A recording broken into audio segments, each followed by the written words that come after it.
So I'm going to go ahead and start this because I have a horrible time staying under on my time. So first, I'm supposed to let you know, welcome. We appreciate your time and effort, so thanks for being here.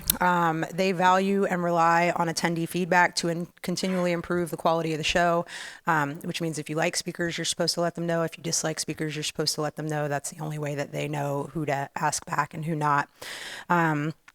So please fill out your feedback forms at the end of the session. You can turn them into any staff member. There are 2 standing by the door. And each day, 6 forms will be randomly drawn to receive a networking pass for the next show. So now that you guys know that. So we're going to talk a little bit about SEO and why it's dead. And the LOL is because there are blog posts dating back over a decade now, calling for the death of SEO. And in my opinion, it's actually just, or at least technical SEO is more in demand these days. So a little bit about me. My name's Rae Hoffman. I go by Sugarrae online. I have a blog at sugarrae.com where I am offensive and talk about internet marketing. And then I run an agency called Pushfire. So I've been doing SEO since '98. I've been doing it commercially as an affiliate since 2001. So I've seen a lot over that time and a lot of changes. And I feel lucky that I've been able to watch Google's algorithm evolve from the day they first launched their search engine to now. So we're going to go over a little bit about all these lovely updates that you guys keep hearing about. So Panda, is anybody in here affected by Panda, having Panda issues right now? Okay. So Panda was basically, a lot of people call it Google's duplicate content algorithm, but it's a little bit more than that. But it launched in February of 2011. It definitely hit with a bang. And when it first launched, what it was doing was every, however many intervals, let's just say it's 4 to 6 weeks, every 4 to 6 weeks, they would refresh that filter. So if you got caught in that filter in February of 2011, there was nothing even if you fixed everything on February 24th, there was nothing you could do to get out of it until they refreshed the algorithm again. In March of 2013, they went to a rolling update for Panda. And so what that means is they're refreshing the algorithm on a very continual basis. So the problem with that is that we don't know when the updates come into play. So you may get hit by Panda and not know that there was a Panda refresh, or you may get out of Panda. So the good news is you don't have to wait until the filter refreshes. The bad news is you can be whacked at any time and really have no idea if it's Panda now because they don't tell you when they do the Panda refreshes. And we're going to go a little deeper into what Panda is, how you get caught in it, and how you get out of it in a few minutes. The next one that they came out with, they started in January of 2012, and they called it the page layout update. And basically what they were going after, in my head, I call it the made for AdSense update. But so basically what they were going after was they were going after sites that had too many ads above the fold. So we've all done it. We've all done a search where you land on a SERP and it's like AdSense block here, AdSense block in between the content. Right under the top nav, there's those ad links. And so this algorithm was Google trying to go after those kinds of sites. It can flag bloggers that have a lot of ads above the fold, that maybe have a leaderboard up top that pushes the content down, and then ads in the sidebar are the first thing you see when you come on. So Google actually has a tool. If you guys are using Google Analytics, which it seems like 98% of the internet is, if you guys are using Google Analytics, you can go into Google Analytics and you can go to behavior, and then you can go to in-page analytics, and you can go to browser size. And what that will do is that will actually overlay the different screen sizes onto your website so that you can see what Google considers above the fold on every screen resolution. And then you can go into your demographic information and see which types of browsers are the most used on your site so that you can see when users are coming in what it is that they're seeing above the fold. If the only thing that you can see is ads above the fold and you took a traffic hit coinciding with this date, you probably got hit by the page layout update. They've had several iterations since then. I think they're up to 3 now. But keep in mind that what they're targeting in this page layout update also is somewhat what they're targeting in the Panda update, and we'll get into that in a minute. I'll go back. Sorry. It's Google Analytics, and then you'll see a behavior link, and then you'll go to in-page analytics, and then you'll go to browser size. You're welcome. So then we get Penguin. How many people in here are having Penguin issues? Oh, you are like the luckiest room I've ever seen. So Penguin is like Google's hell on earth. I tagged this no mercy because Penguin shows no mercy. It started in April of 2012. They launched it the same weekend that they launched a major Panda refresh so that nobody would know what their sites got hit by.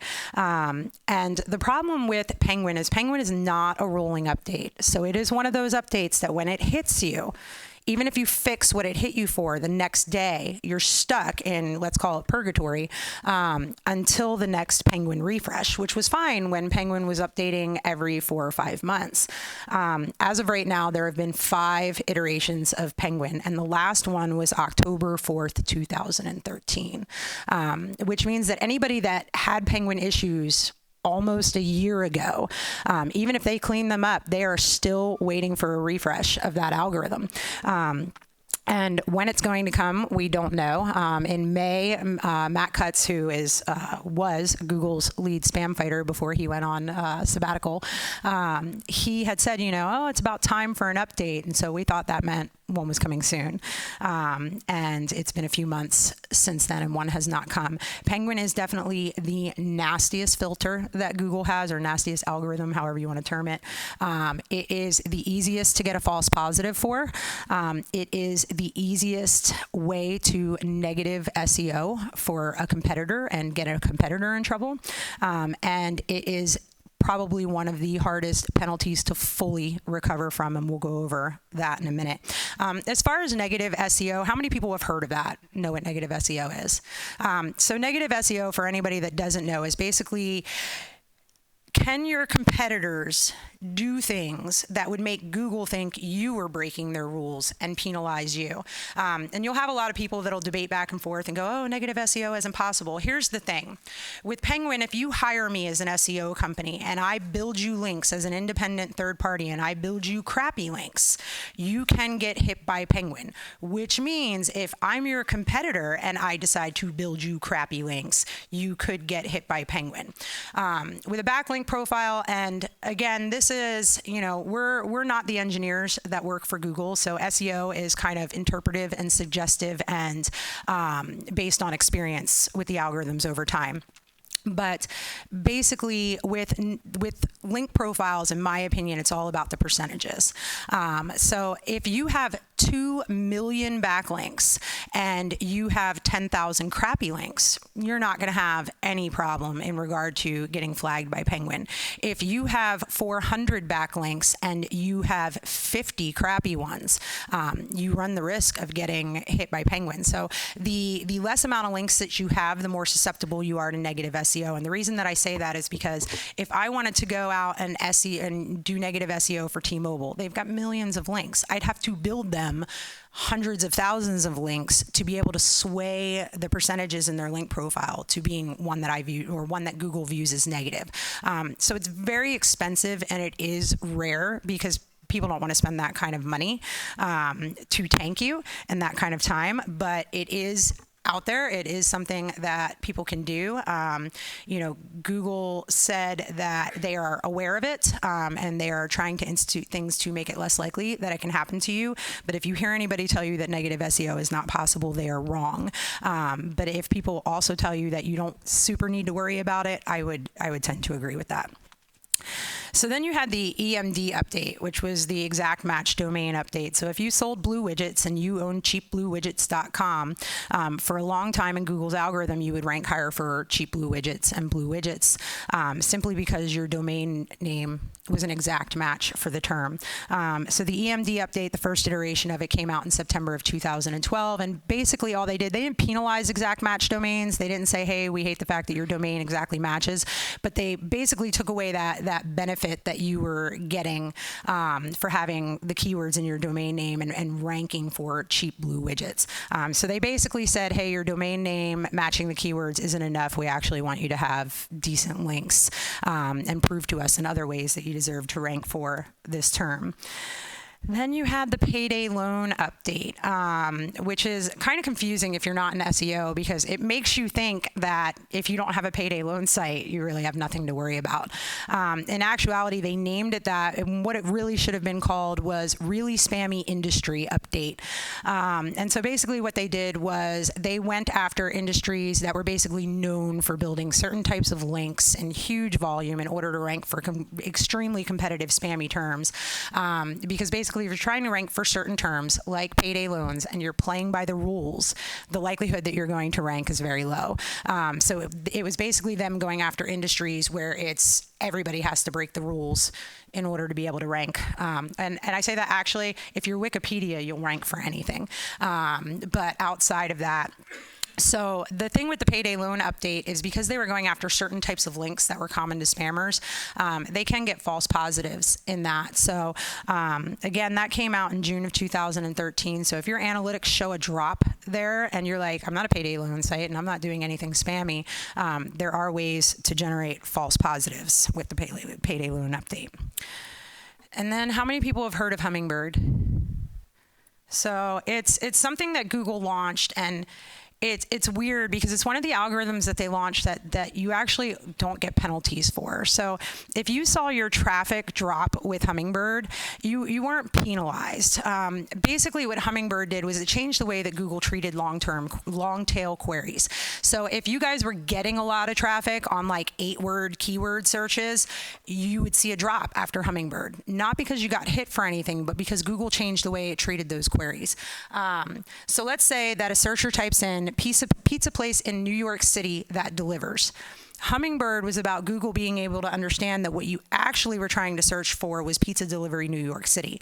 And so basically, even though that's what you typed in, the results that they spit out for you were for that shorter term. So a lot of people thought that they got penalized in that update, but in actuality, it was just that Google started understanding the intent behind short-term or long-tail queries and basically, for lack of keeping it simple, turned them into shorter tail queries. So the people that are ranking on those shorter tail queries saw increases after Hummingbird, and the people that were ranking on the long tail queries saw a decrease after Hummingbird.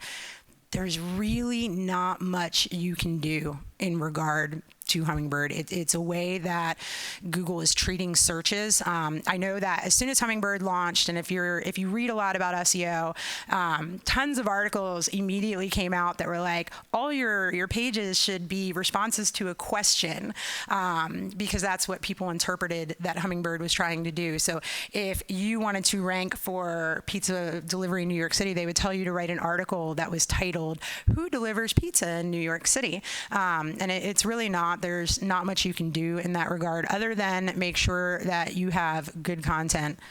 We'll talk about that in a second. And that, you understand that building pages specifically to target those long-term queries is a tactic that they almost essentially killed with the Hummingbird update.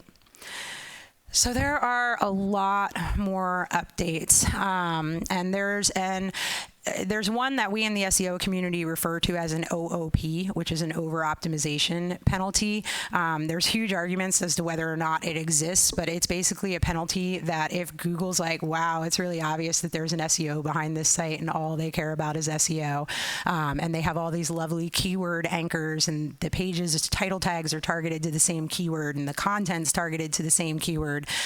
So whether or not that exists, but a lot of us see updates or drop-offs, huge drop-offs in traffic that don't coincide with any of these other updates, and OOP is pretty much the default thing that people go with. And then you have manual penalties. Is anybody in here like a victim of a manual penalty? So I got the one guy in the back. So Google in 2012 launched what they called a manual penalty viewer. And so basically what Google tells you is that if you have a manual penalty, if you log into Google Webmaster Tools and you go under search and you go under manual actions, that if you have a manual penalty from Google, they will basically show you a notice and they will show you vaguely why you have that penalty. And so with Penguin and Panda, they're algorithmic, meaning that a computer has decided that you've violated their algorithm in some way, shape, or form. With a manual penalty, an actual person has said you're spamming the search engines, and they flagged you, and whatever it is that they flagged you for, Google basically hits you for that, and it's a severe hit. They don't just basically go, hey, you did something wrong. They're basically like, you did something wrong, and we're basically not going to rank you for anything until you fix it. And so the thing with a manual penalty is that it's almost harder to recover from than an algorithmic penalty, because with an algorithmic penalty, like I said, links are all about percentages. Your backlink profile is all about percentages. So if you get an algorithmic penalty, it's like, as long as you can swing the percentages back in the I'm a good website direction, you can still have some shady, some gray, some links that maybe necessarily aren't great links, but they are helping you SEO wise, and you don't have to get rid of them as long as you can move the percentages without doing so.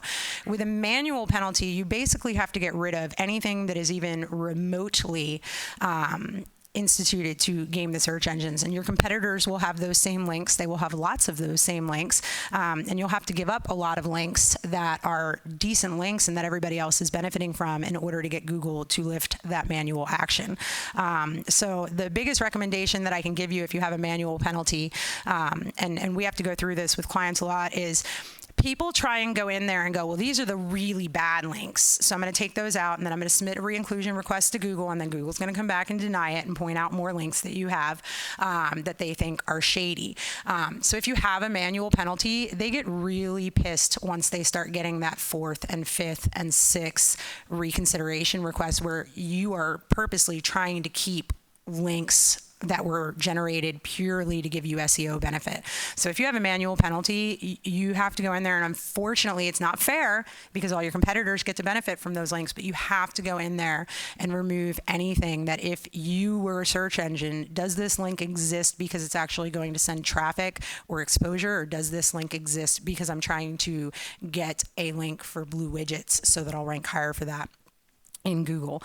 And so basically this is a lot to digest. If SEO is not your full-time business and you are a blogger or you are a merchant, this is a lot to digest, and they've got a lot of stuff that comes out.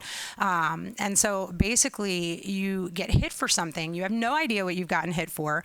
Google likes to launch updates real close together so that you have a hard time pinpointing. They say that they don't like to do that, and they don't do it on purpose. And it just so happens that every time they release a major update, they accidentally, things happen and they launch closer than they want them to. But it's a lot to keep track of. And so the two biggest ones are Panda and Penguin. So those are the ones that I'm kind of going to go through. And here's the thing. Even if a lot of you haven't been hit by Panda, and if you haven't been hit by Penguin, they are refining these algorithms. Like, these are their two prize fighters right now. Like, these are the algorithms that they put most of their time and energy into. So they're going to refine it. They're going to get better. If you're breaking any of the Panda rules, you really should try and clean it up now, before you get nailed for it in the future. So a lot of people, like I said, call Panda duplicate content, thin content, that's what it targets, which is true. It does target duplicate content. It does target thin content. And so thin content would be, you're writing 350 word crap articles in order to rank for 50 different keywords, and all the articles basically say the same thing, but they're technically different. So they don't like that type of content. They don't like duplicate content. So we've got affiliates in here and we've got merchants in here. How many of you work with data feeds? Okay, a few of you. So basically, if you are a merchant, and I'm going to go over this in a second, but if you are a merchant, you do not want to give affiliates the same data feed that you are using on your site. And if you are an affiliate, you do not want to use the generic data feed that a merchant is giving you. technical issues can also cause problems with Panda. And I call them false positives because it's usually people that have no idea what they're doing. But if you're using an e-commerce system, if you are using WordPress, if you are using movable type, basically if you're using any CMS on the planet, they have a habit, unless you know that they have these flaws and to fix them before you ever launch the site, they can create duplicate content. So basically when you go and you have an e-commerce site and you can sort 92 different ways and you can do search pages and the breadcrumbs, you can get to a specific product through 19 different ways, or you have a shopping cart system that creates the same product on 6 different URLs in order to be able to put it in 6 different categories, because that's how it works out of the box. But issues like that will get you flagged for Panda. And then you have authority, and then they like low ad counts. So that page layout update is also a huge factor in Panda. And so if you have a lot of duplicate content and you have a lot of ads above the fold, you are absolutely like the prime target of what it is that they're trying to hit. So if you've got low quality MFA style content, you need to start condensing it and beefing it up into one big article. Get rid of excessive ads. And the other thing that they don't like is user complaints. And there is, if you do a search for John Mueller 23 questions Panda, and I apologize, I didn't put it in here, but John Mueller 23 questions Panda, Google gives you this list of 23 questions to ask yourself if you've been hit by Panda, and they're all vague and generic and they're not going to help you. But if you want to see them, you can go see them on that list. So basically, if you've been hit by Panda, and to avoid being hit by Panda, you don't want thin content, you don't want to be using a generic data feed to populate your site, and you don't want to have technical SEO issues that are caused by WordPress, etc. And I'm going to go through how you can avoid these things. So with merchants, like I said, don't give affiliates the same data feed that you use on your site. You create one for your merchant site, and then you create one that you give to all affiliates. Affiliates, that's your problem to deal with, and that's the next slide. But so make sure that you're using a different data feed. And the reason for that is when Google finds duplicate content, they find 2 pages on the web and they're exactly the same. Google says, well, we have to decide which one of these is the original. And even though you're a merchant, 9 times out of 10, you're going to win that battle. So 9 times out of 10, you're going to have a better link profile than your affiliates. Your page is going to have probably have existed longer than your affiliate's page on it. 9 times out of 10, you will win that. If you are up against a strong affiliate, if somebody with a high brand, if Expedia were to be your affiliate and was publishing the same content as you, they may win that battle. And so basically what Google does is Google says these 2 pages are exactly the same, so we consider one the original, and that's the one we're going to show, and we consider one the duplicate, and that's the one we're not going to show. They say it's not a penalty. They call it a filter. I say that if my site's the original and my site's not showing, I think that's semantics. If I'm not getting the traffic, I consider it a penalty. Clear up your technical SEO issues. If you guys are running e-commerce, this isn't for, by the way, this specifically is for merchants, this right here, that are running e-commerce sites. It is not super expensive to have somebody come in and do an audit for you and make sure that your e-commerce system is not creating duplicate content for you. And if it is, and I guarantee you, if you have never looked at your e-commerce system for duplicate content, it is creating duplicate content. But it's technical fixes that are very easy to come in and do, and you can do them, and you can avoid getting caught in this filter because it's hard as hell to get out of it. Don't create 48 pages where one will do. Merchants love to have like FAQ sections. And so it's like the FAQ will be, how do I log in? You'll see the login link on the top right-hand side of the page. And that is like a single page. And so they'll do 245 of these questions, and then they've got 245 pages. And Panda is a lot like a backlink profile as far as percentages. So if you have a website and only 10% of your content is duplicate content, you don't have a ton to worry about. What happens is when that starts to flip, when these e-commerce systems start creating tons and tons and tons, I've seen them create 100,000 what we call phantom pages that shouldn't exist, but the e-commerce software generates them. And the second that you have that happen on what's supposed to be a 5,000 page site, you're going to get hit by Panda. So In regards to the 48 pages, if you have an FAQ and they're very short answers, consider combining them into those 240 questions into 10 pages and using target jumps as the links, so that people can go to the exact question, but it's on the same page with 10 other questions, so that you don't have a huge issue with creating what Google looks at as essentially blank pages that you're feeding to them. Same thing, Google does not like to index search results. They actually have it in their guidelines that they do not want you feeding, this goes for bloggers as well, but they do not want you feeding them your search results. So, another thing that can get you into trouble with Panda is allowing them to index, and trust me, because you're like, well, I don't really link to my search result.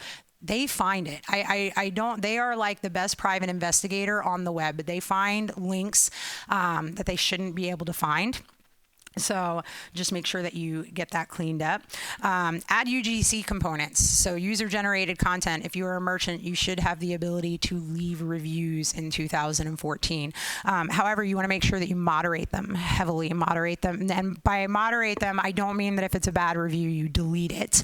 I mean moderate them in regards to make sure that the grammar's decent. Make sure that, and one of the ways, if you look at Amazon, they handle this beautifully, which is they only show like 3 to 5 reviews on the actual main page, and then the rest you go to see. And they pick the reviews that are long and well done and have good grammar, and they have an automatic way that they do that. But just make sure that you're basically not letting people come on your site and leave ridiculous comments that have a ton of grammatic errors in them, etc. And also keep in mind as well that people who are pissed off usually find every review site on the planet. And they don't write a custom review for each one of those. So they'll just copy and paste. So try and keep an eye on the UGC comments that are coming in, and how it doesn't matter if you have a few duplicate, but if every single one of them were duplicate, you could run into problems. And your blog is not a brochure. And so the way that I explain this to people when you're a merchant is that your blog is essentially your site is basically your tabletop, and your blog is your legs that keep it up. It's hard as hell to get links to a category page that features all the different types of socks that you have available on your website.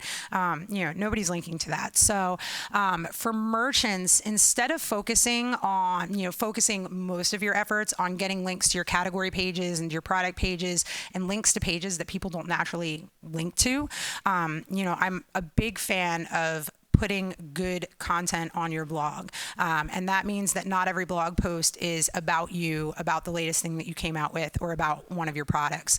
Write content that's actually going to be shared, content that is thick, content that Panda will like, which will help balance you out with your e-commerce pages. And if you can get links coming into your blog, those links, basically, I hate using the word link juice, but it's the only way to explain it. Your link juice coming in goes up and down. So if you have a blog, links that you get to that blog help your main merchant website. And then I call this the Facebook ad test, but basically this is my litmus test for whether or not you publish a blog post. If you're not willing to throw $5 behind it on Facebook, it's probably a shitty blog post and I wouldn't put it up. So that's my litmus test for that.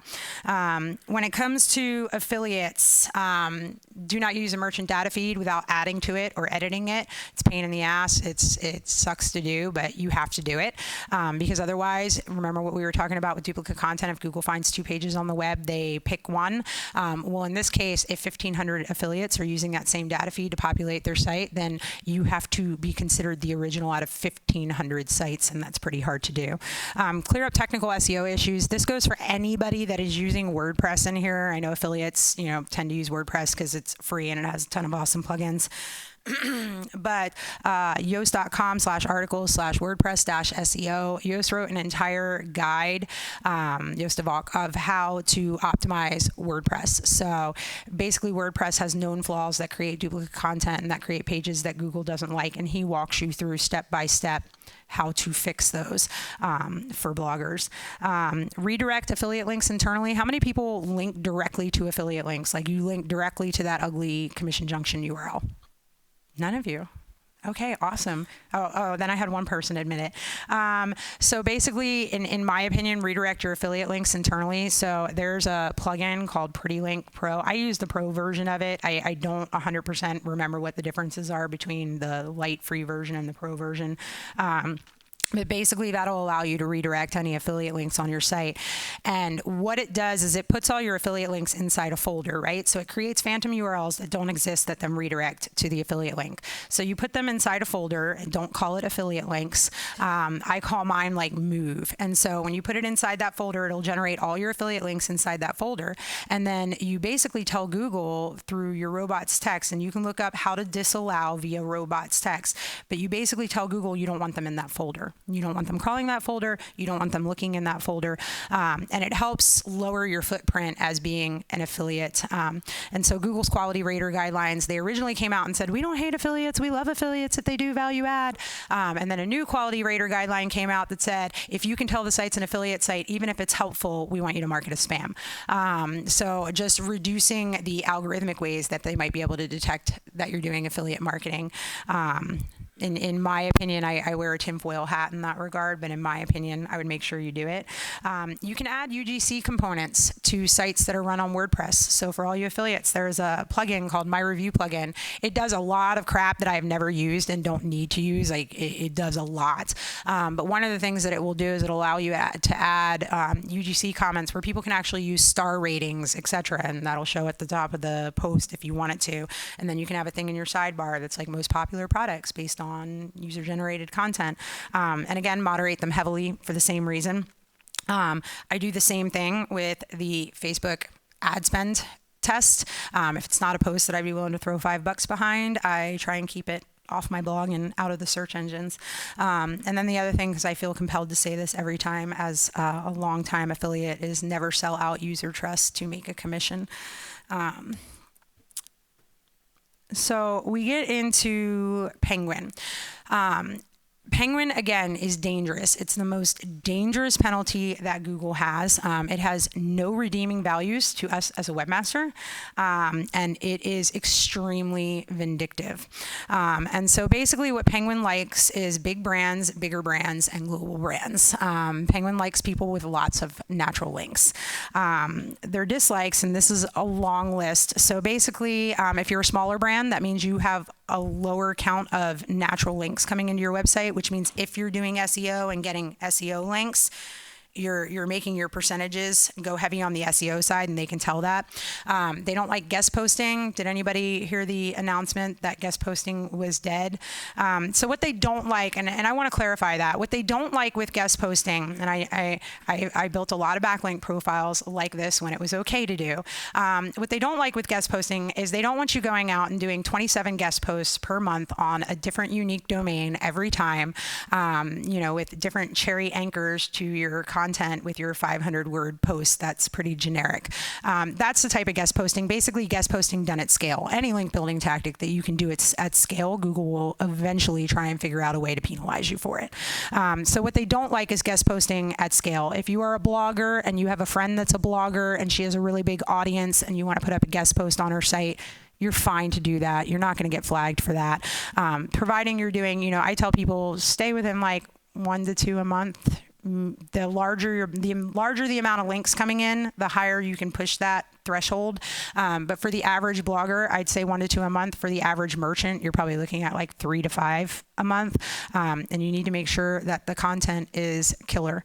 They don't like anchor text links. In this day and age, everybody says that links are dead in regards to Google's algorithm, and, Google's using social signals and they have all these other things that they can go after. And Google has blatantly said that links are still the primary factor in their algorithm, and while they would love for that to change, that has not changed yet. They don't expect it to change anytime in the near future.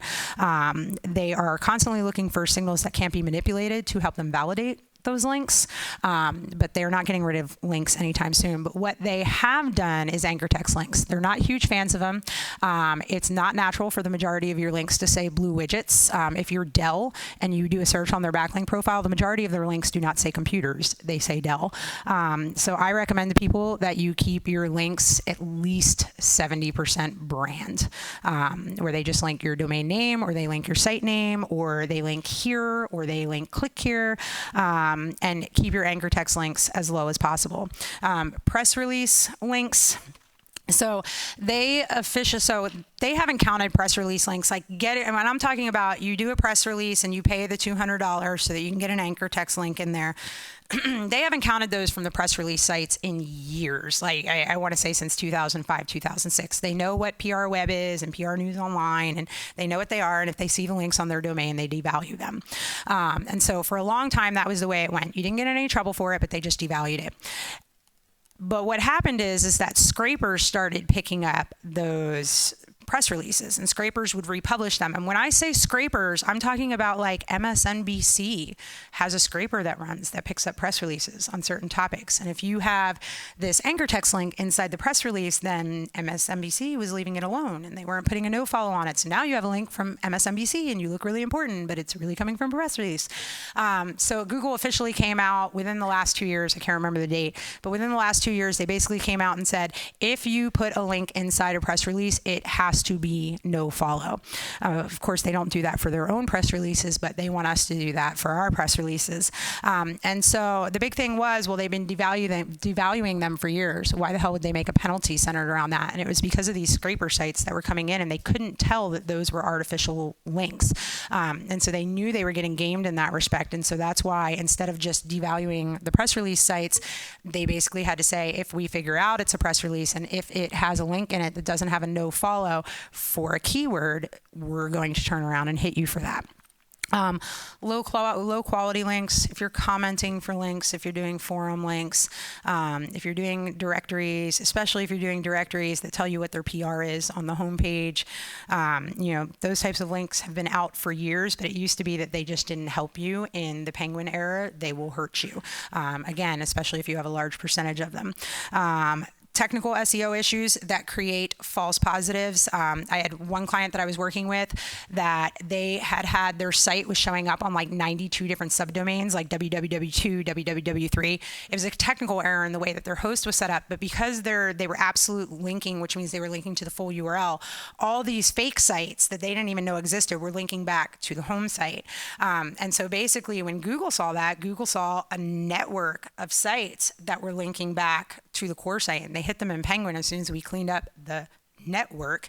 And they bounce back. They don't like SEO links, blue widgets going to your blue widgets category. They don't like natural links that look like SEO links. There's a lot of times you'll get a link and you're like, I had nothing to do with that link. And Google's like, it looks like an SEO link. You have to get rid of it. They don't like most links. They don't like links you're even thinking about getting for an SEO perspective. So we're going to go into how to build links for them. The other thing that you guys need to understand too with Penguin recovery and manual penalties. So manual penalties have a timer on them. No matter what, a manual penalty will expire. I don't care what you've done. Even if you don't clean anything up, eventually that penalty will expire. The timer that's on the penalty is based on how severe your offense was. It's like getting a prison sentence, right? Like, if it's a misdemeanor, you're only going to do like 3 months. And so the one thing that we haven't been able to clarify from Google, because a lot of people who get manual penalties will get the manual penalty lifted, and Google's like, okay, we're no longer mad at you. We take it out of Webmaster Tools, but they won't see recovery for months, 6 months, 12 months, and it's like no matter what they do. One thing we have not been able to clarify with Google, and they, I'm assuming, don't want to clarify it for us, is whether or not those timers go away once they've told us the manual penalties fixed. And what I mean by that is, let's say that your timer is 2 years. Whatever you did was pretty bad, and your timer is 2 years, and you get the manual penalty notice in Google Webmaster Tools, and you fix that manual penalty, and Google goes, yes, you have cleaned it up enough that you have fixed the manual penalty, so we're going to remove the notice. The question is whether or not the timer expires or whether or not they let the timer continue. In other words, whether or not you need to serve out your sentence despite the fact that you have repented, within a few months of getting it. So I tend to believe that that timer is a existent thing, whether you get the manual removed or not. And so Penguin, like I said, shows no mercy because it takes forever to get out of it. We're on 10 months. So how do you get links? I hate the word content marketing. It's like the new buzzword because like link building got dirty. So they came up with a new name for it. And I always say that like content marketing is to link building what escort is to hooker. It's like a prettier name. But at the end of the day, your goal is to still get some from Google. So As far as, so I'm not going to tell you, like, every time that Google speaks, they do this thing where it's like, how do I rank? You build quality content, and the quality content unicorn will carry you over the rankings rainbow. And that's not how it works. So from a link building perspective, target your demo and not your product, because that's going to get you actual links. So in other words, if you sell diaper bags, do not target trying to get links for diaper bags. Target creating content for new moms, because again, that's going to get you links to your blog, which is going to travel up to your main site that sells diaper bags. And then you are going to eventually, once you get a lot of them, not a lot, but once you start to gain those links on a regular basis, you'll move up higher for the term diaper bag, even though those links are pointed internally in your site. Remember that your blog is your table legs. We just went over that. Find the linkerati through social media. Social media is a huge component to link building. That does not mean that if you tweet out, if you get 70 tweets to your page, that your page is going to rank higher. What that means is the more that you are shared on social media, the more likely you're to be put in front of somebody that has a blog and will have a reason to link to you. So I call it a critical component. Make sure that you are active on social. Make sure you are active across all social channels. Also remember that Google says that +1s do not affect your ranking, and that is true. However, if you are searching Google logged in to your Google Plus account and you use your Google Plus account, Google will alter the results that you see based on who you're connected to on Google Plus and who you interact with on Google Plus. So if I'm logged into Google Plus and I do a search for link building tactics, and you're logged into Google Plus and you do a search for link building tactics, our results are going to be different based on who we talk to and who we interact with. And so I would recommend that you get active on Google Plus from a link building perspective for one reason, because if I am writing a blog post tomorrow and I am writing how to optimize WordPress, and I don't want to write the whole thing, it's a side note, I'm just going to link to something to refer my users that don't know how to do it to something to do it, I'm going to go to Google and I'm going to type in how to optimize a WordPress site. And because I'm friends with Yoast and because I talk to Yoast all the time, actually he ranks regardless. But if I'm friends with somebody, SEO software is an example that I use. I'm friends with all the guys from Raven Tools. I talk to the guys at Raven Tools. When I do a search for SEO software, they come up way higher than they do for other people that do a search for SEO software. So Google Plus is useful, even though not a ton of people use it. Create useful content, create viral campaigns, guest post for traffic. We went over that. Guest posting is a good thing. It's just scalable mass guest posting that they're trying to go after. And do build traffic outside of Google. As an affiliate, that's my general rule of thumb. It used to be you saw your traffic graph getting tons of traffic from Google and you were like, yes. Now I see my traffic graph go like 51% Google and I'm like, shit, I got to pin some things so that I get, different traffic coming in. Also remember that they do give credit to social media links. It is heavily devalued, but if you get something pinned 30,000 times, it will help that rank. It will count towards convincing Google that you are a really good site. Make sure that you avoid heavy anchor concentrations. Like I said, if you are not specialized in SEO, if you're a blogger, if SEO is not something that you want to do on an everyday basis, then just focus on getting brand links. Don't link to yourself in press releases unless you're using a nofollow. If you're doing link buying, don't make it sloppy and obvious. Do not buy links in people's blog sidebar that says sponsored links. Pretty sure Google can find those.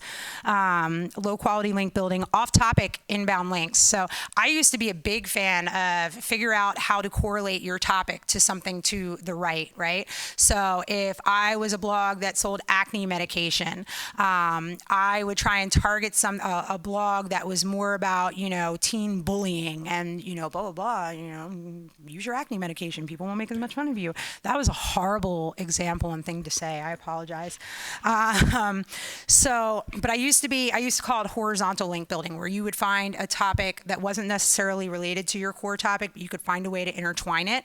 I still recommend that you do that here and there because it opens up your blog to new visitors. But I wouldn't do it a ton, because if you get a ton of links coming in, even if they're good quality, like high quality links, and they're coming into your site, but they're coming into sites that are completely unrelated to your content, Google gets pissed off about it. Not the manual people at Google, but the Google Penguin algorithm, who is a machine that can't tell the difference, gets upset about it. Giveaway and review campaigns, and bloggers, don't shoot me. But these are, and I say unless, because I've got a year and a half before this video airs.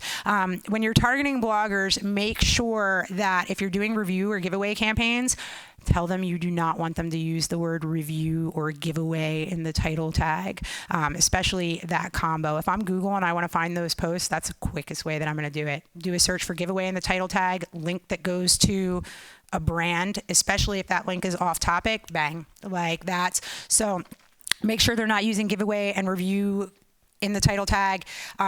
Review is fine in the post, giveaway is fine in the post, but I just wouldn't make it like a big shiny signal in the post name or title tag.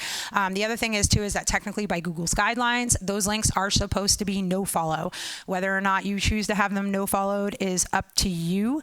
But if you are going to not no follow them, I would make sure that you do them sparingly. Do not work with 30 bloggers a month for giveaways. And don't get links that you're confident won't get you traffic. If you're getting a link from like a page 7 levels deep on somebody's site that you know is never going to send you a single visitor, and the only reason that you're getting it is so that you can rank higher for a specific search term, those are the types of links that Google is going after. If you don't have a lot of them, you're fine. Again, it's all the percentages. It is all about the percentages. So when it comes to link building, it's freaking hard, man, especially in this day and age. Danny Sullivan, who runs Search Engine Land, had said to Google at one point, it would be easier if you told us what type of links we can build, because the type that we can't build has gotten insane. So interviewing other people, bloggers have egos. If you interview them, they're going to share it. They're going to link to it. They're going to make sure that other people knew they were important enough for you to do an interview on. Being interviewed is a great way to get links on other sites that's natural in content, that's not a guest post, that's written by an author that actually owns that site, and getting links to your site in a way that's related. Social non-Google Plus, Google Plus, we went over those as far as getting you in front of people that can link to you. Reference links, external guest posting. Also, if you are accepting guest posts on your blog, I would highly recommend that you take the word guest post, guest author, use something else, use something unique. Say that, your friend is stopping by today. I don't care what you say, but if you use the word guest post or guest author in your content, this goes for merchants, bloggers, etc., and you're doing a lot of those, you are going to get hit. JV opportunities, basically partnering with other sites that you guys have similar demographics but non-competing products. Broken link building, you'd be surprised, especially you merchant bloggers too. You guys change URL structures and you do not 301 your old links. So you have like 3,000. I just worked with a blogger the other day who's a girlfriend of mine, and she had 4,000 links coming into a recipe that when she changed her blog from Blogger to WordPress, she never did the redirect. So there's 4,000 links to her site that are all natural, that are definitely going to help her to a post that was heavily pinned, and she just didn't do the redirect. So if you look up site migration for SEO, you'll find a lot of information that'll explain to you that if you've changed your URL structure, how to find them. There's also a tool called Link Research Tools. Bloggers, it's probably out of your price range, but anybody in here that's a merchant, you can sign up for an account. You can run something called the Missing Links tool that they have, or Link Juice Recovery tool, and it'll basically show you every page on your site that has links to it that's serving a 404 code. So those links are supposed to be going to your site, but they're actually going nowhere, and the credit's not going anywhere. And that's known as link reclamation when you fix that type of stuff. Networking with other people. Offline efforts, believe it or not, I'm not talking about sponsoring 19 different sites, but especially if you're local, if you're targeting a certain area, sponsoring local clubs in your area, etc. Don't even get the link, but just get your brand name.com. So with my agency Pushfire, we're in Houston. We target national, but we sponsor a lot of Houston things. And we're not worried about the link, but when we submit our company name, we submit it as pushfire.com, so that Google sees unlinked mentions of our brand on the web. So we're not trying to game them and get links, but at the same time, when they see your domain name written out but not linked, it's not the same as a link, but I promise you that there is some recognition and credit for the fact that they're seeing your domain name unlinked. And then citation monitoring. How many people in here have a Google alert for their domain name? Okay, good. For the rest of you that don't, you want to go to Google Alerts and you want to set up an alert for your domain name, for your brand name. So for me, I would set it up for Sugarrae.com. I would set it up for Sugarrae, all one word. I would set it up for Sugarrae, 2 words. I would set it up for Rae Hoffman, and I would get those in. And anytime that a new web page enters Google that has one of those terms, Google will send you an email. It's basically like, this web page came on the web and it contains one of the terms you want to watch. And if it's not linked, which a lot of people do after I speak at conferences, they'll blog about it and they won't link to me anywhere in the post. So I'll actually contact them and say, hey, can you link to my site since you're like quoting me for 5 paragraphs, or even to, a Twitter handle, or even to, but I want some type of, hey, this article is about me. My preference is to my site, but I will take links to social because Google knows what social accounts are connected to what sites. So the other thing is to solve problems. When you guys are creating blog posts, the easiest way to get people to link to them and share them is to solve problems. Years ago, in like 2000, I saw one of the smartest strategies I've probably it's probably one of the top 10 that I'd ever seen an affiliate use. But it was a guy who sold, remember when we all had dial-up? And so the guy sold dial-up service. He was an affiliate for like Net Zero or one of those. And everybody was using AOL, but everybody was starting to figure out that AOL was like super expensive and sucked. So they were trying to come off AOL to cheaper ISPs. And it was like impossible. I don't know if y'all had AOL, then it was impossible to cancel. Like there was like no information. Like you literally had a better chance of finding out the location of the Pope than how to figure out how to do, how to cancel your AOL account. So this guy created an entire article on how to cancel your AOL account. And oh, by the way, he just happened to sell a cheaper alternative. So things along those lines, figure out what problems your demographic has, figure out for affiliate bloggers, figure out what problems your readers have, that you have products that you can put affiliate links on that will help you solve those problems. But solving a problem, teaching somebody how to do something or how to solve a problem that they have is the quickest way to get links to an article. To get shares to an article, it's basically to show a puppy that knows how to climb a screen door. But to get links to an article, helping people and solving problems is the best way to do that.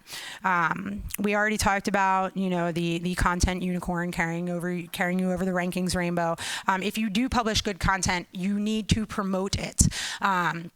A guy named Aaron Wall has a post, and I forget the exact wording that he used, but he basically said that only 20% of the content on your site needs to be stellar. The other 80%, can be just good content. So make sure that you ask your friends, family, etc., to help you promote that stellar content. Do not hit me up for every blog post that you write. Hit me up for the guide that you took a lot of time to write. Recently on Sugarrae, I had, so we all know how to use social media, right? But then you meet your kids, friends, parents who don't even know what Instagram is, but their kids on there with 9,000 random people following them. So I wrote a guide called The Parent's Guide to Instagram so that I could, share it with my friends. And I took a lot of time on it, and I took a lot of screenshots of it. And that was one that I went out to people and said, hey, can you share this? Hey, can you tweet this? Hey, can you get this in front of people? And I think it's got 6,000 or 7,000 social shares combined between all the things that are on it. And its rankings keep moving up every single day because people keep finding it and people keep sharing it. So ask people to help you promote content, but only ask them to promote your stellar content, because otherwise it's like the boy who cried wolf, and eventually they're going to tell you to shut up and leave them alone. So again, you can have the best content in the world. I use Carrie Underwood as an example because before American Idol, she was still an amazing singer, but nobody knew she was because she didn't have an audience. And your best content is like that. If you do not promote it and you do not, I was going to use a really bad word. If you do not get it out there and have people help you promote it, it's not going to matter if you have the best content in the world. Mediocre content that is promoted correctly will beat great content that has no promotion almost every day of the week.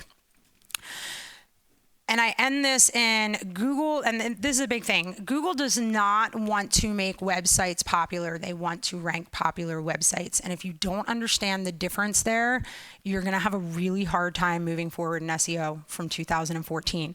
You've got your technical stuff, but then you've got your great sites. By the way, if all y'all... These poor people probably get so much traffic that has nothing to do with people actually wanting to read their site. But Google's Matt Cutts has cited AndroidPolice.com several times as his ultimate example of a blogger that's doing amazing content. But so basically when Google first came out, what they were trying to do is they were trying to find popular websites and put them at the top of the search engines because people like those websites and they wanted to give other people those websites because those other people would like those websites and then they would use Google. Somewhere over time it flipped that the way you became popular was you ranked number one in Google. And if you could rank number one in Google, then when people did those searches, like I said, of how to optimize WordPress, you were the guy who got the link because we're lazy and we link to the first one that shows up that looks halfway decent. And so that was for years how you became popular. You ranked in Google first and everything else came after that. And so over the last 2 years, since they've come out with Panda, and especially since they've come out with Penguin, what they're trying to do is they're trying to flip that dial back. And they're trying to flip that dial back and say, we only want to rank popular websites. We don't want to make websites popular. So what that means is, and I'm not being all like pie in the sky, unicorns and rainbows and fluffy kittens and telling you just make great websites. But I am telling you that if you do not focus on getting users outside of Google, you will not rank in Google. And even if you don't focus on getting users outside of Google and you currently rank in Google, they are looking for ways to make you not rank in Google. So just keep that in mind, that you have the technical SEO issues, you have the link building issues. So in short, make sure that you have your technical SEO ship shape. If you don't know how to, there are guides all over the place. Type in how to optimize WordPress, how to optimize Joomla, how to optimize. Every CMS system, somebody has figured out how to optimize it and written an article on it, so that they can get links to their website, so that their main website will rank higher, so that they can sell shit. So make sure that you find articles out there that will show you how to optimize your technical SEO. If you don't want to be bothered with it, hire somebody to optimize your technical SEO, because again, it can get you into trouble with Panda. I've even seen fringe cases with Penguin.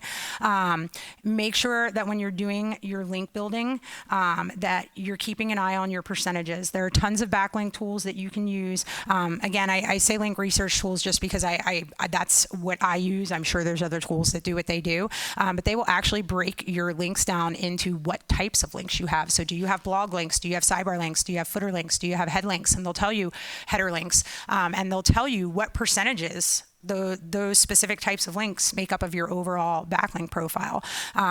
You never, in my opinion, like all footer links are bad unless they're coming from your own site. They're a quick way to get flagged for a Penguin penalty. But you can go in there, and so just keep an eye on your percentages when you're building links. Keep an eye on your anchor percentages. Your number one anchor text should always be your brand.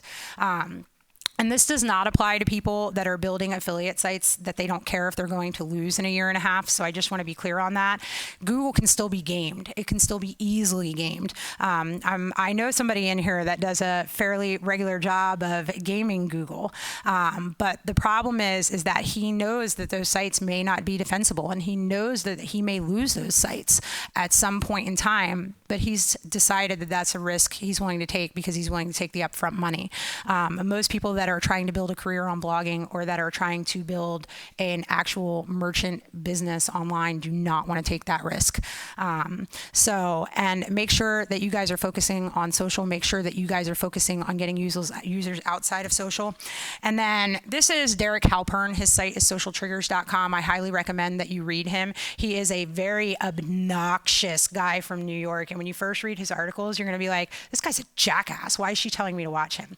He is extremely smart, and he is extremely good at getting people to do what he wants them to. I'm a damn marketer. I know what he's trying to get me to do, and I even fall for his stuff sometimes. It's all very targeted.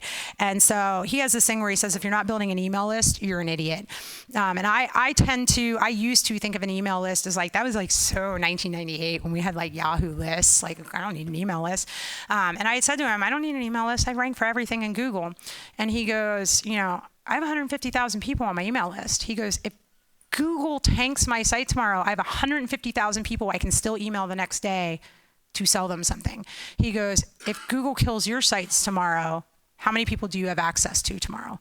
And so you guys are doing a lot of work to bring people into your websites. If you do not have an email list, get one. If you do not know what to feed to the people on your email list, read his blog, because that's the majority of what he talks about. But I fully agree with him, and I started email lists on all my sites. Like I said, you guys are working hard to get the traffic in. That is a way for you to keep the traffic that Google sends you versus being dependent on always being able to rank through them. So that is all I had. Hopefully y'all found that helpful. Please make sure that you fill out your review forms before you leave. And if y'all have any questions, you can come up and ask me afterwards. So thanks.